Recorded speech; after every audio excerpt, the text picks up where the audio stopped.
Welcome back to Rock Rabbit Commentaries play Soul Calibur 4 on Xbox 360. In the previous part, we did start and play through the first 4 stages of Arcade using the Xbox 360 cameo character Yoda as our principal character. But now, let's take a little detour to check out the non-game modes. So, the Chain of Souls very specifically gives us a rather overly complicated diagram of all the characters' in relations with each other. So that we can finally see in detail and literature, once and for all, what is the plot of Soul Calibur 4. Wait, Keelik is a villain? I thought he was one of the good guys. Actually, I think he does become a villain in Soul Calibur 2.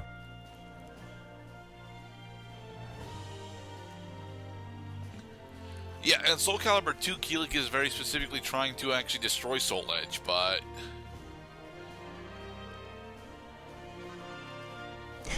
Oh yeah, and also the, of course, fanfiction bait right here that it's canon that Xianghua had feelings for Keelik. Such handsome illustrations. As the Conciliator, he faced a brutal road ahead. He must find and maintain just the right equilibrium to keep the scales from tipping toward one great force or the other forever. My ally is the Force. I cannot involve Xianghua in the fate I have chosen for myself. Okay. So, Keelik's story is more or less, hey, Soul Edge is bad and I want to break it. You can come with me, but I have to betray you eventually to make sure that Soul Edge is destroyed. I think each of these characters do reside on just that simple of a spectrum. You're either for Soul Calibur, you're for Soul Edge, or you're neutral. Actually, Ivy's a bit more nuanced than that, to be perfectly honest. Because Ivy wants to collect Soul Edge, but not for power, for research. For science. No. Not science, magic research, but yeah. Well, we've seen that 3.5 minute opening for Soul Calibur 4, the opening cutscene, easily one of the longest opening cutscenes I've ever seen in a video game. Oh, I bet you want to see these stories. Well, you're just going to have to play the game a little more to unlock them there. Yeah. I love it. I love having reasons to play the game. You know, the event, but a majority of the event theater is just replays of stuff that you experience through the story mode, so... You want to go back in time to a place where you couldn't just stream advertisements? Ooh, Star Wars The First Unleash! This is a video game we're probably never going to do, because I don't actually have any connection with this game. This game looks terrible by modern standards. Only by modern standards. In its timeline, Force Unleashed is actually a really good action game. I'm not tied to it at all, but I know for a fact that it is one of the better Star Wars action games. To be perfectly honest, prior to 2010, Star Wars actually had a really good a lineage of video games that, in the action genre. And then came The Force Awakens 2. Or is it The Force Unleashed? It's The Force something or other. Well, actually, the big change for Star Wars is Knights of the Old Republic. Oh yeah, that's right. Dun dun dun dun dun dun dun dun dun. Dun dun dun dun dun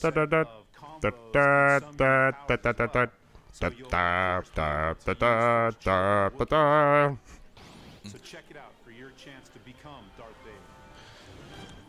This advertisement is a bit weird because you get to play as Darth Vader for pretty much just the mission to Kashyyyk. You actually spend the majority of the time as Vader's apprentice, although that's a spoiler. Like, did you buy it? Did you play the game? Did you find out how awesome Darth Vader is? Ooh, Taki! Taki is my second favorite character in all of Soul Calibur because of just how busted she is. Taki, here, becomes one of my least favorite opponents in this, the 5th stage of Arcade, with her big swinging and jiggly breasts, is going to halt us for effectively 8 minutes before we finally defeat her. Well, here's the thing, Mr. Cloud. Taki's about as agile as Yoda is, and although she's significantly larger, she actually knows what she's doing at this point in the arcade. So versus past Cloud, who has no idea what he's doing. He doesn't even know how to block.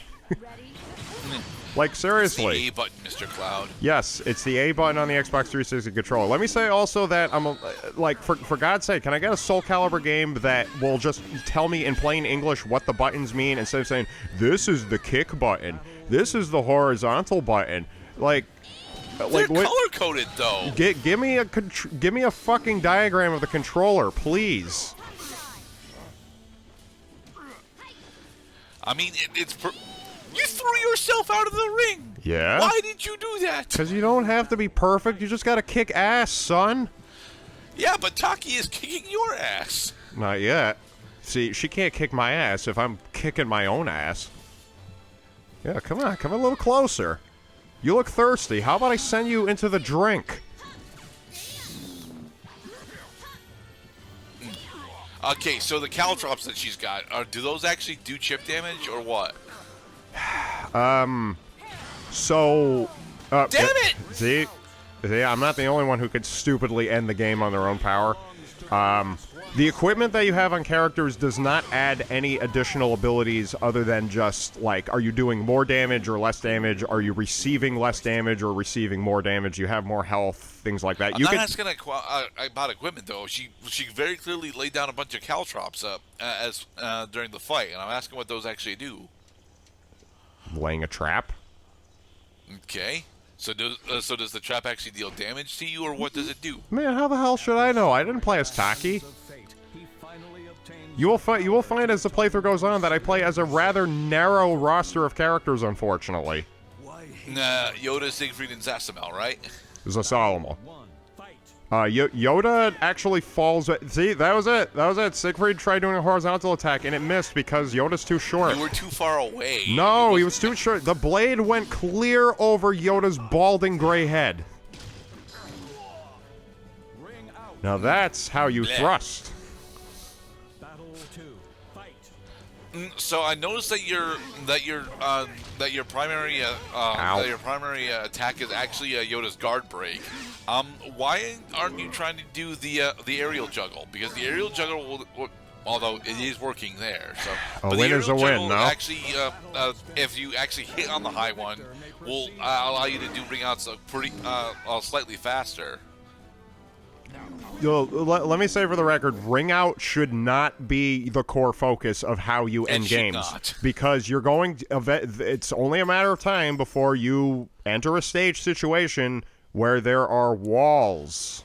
And look how much negative points you get. I got 5,000 points for ring out. Oh my god, it's the Apprentice. The Apprentice from The Force Unleashed. Haha.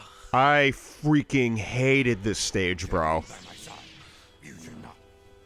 Well, it doesn't actually have a decent ring out option, does it? Actually, it does. So, 25 minutes later... Oh, you're just gonna keep him on the ground by abusing your slide kick. Okay. Because it took me a little while to figure out, like... Okay, you spend enough time... It's the same AI opponent, it's the same difficulty, it's the same character... What is this guy's weakness? And I come to realize, oh, the Apprentice is weak against low attacks, so I'm just going to keep attacking low because it works. Like, you just get sick of it after a while, man. The game wants you to play a certain way, but you keep losing.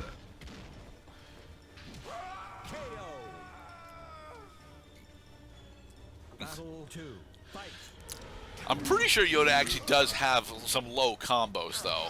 Oh, he does. Oh, yeah. Most definitely. So, did you just not discover them? No, because I found that just knocking the dude out of the arena is way easier. Although it is easier, it's also much harder for Yoda to set up because he usually can't actually manipulate his opponents that well. Persistence so is wins. The Apprentice. The Force is also the ally of the Apprentice, Master Yoda. So there. You need a teacher. I can show you the way to the Farce. And now for the 8th and final stage, Algol. Algol. King awakens after thousands of years with true power in his hands. Granumi, judge you, I will not. Raise your weapon and prepare to battle. Oh, he floats. Battle 1, fight. Alright, so, yup. He's gonna do the Street Fighter 3 thing of being effectively Gil and a trapper, right? Does he also throw energy balls as the game goes on? Gil does. Gil throws fire and ice energy balls through. Although I do like the fan of blades on his back. That's nice. I like that he has an effect on his voice. Final battle. Who among the old men will win? Well, Algol doesn't look that old, and Yoda's only what? Canonically only like 900 years old or some shit? Yeah, he's like, the dude's up there in age. Old man.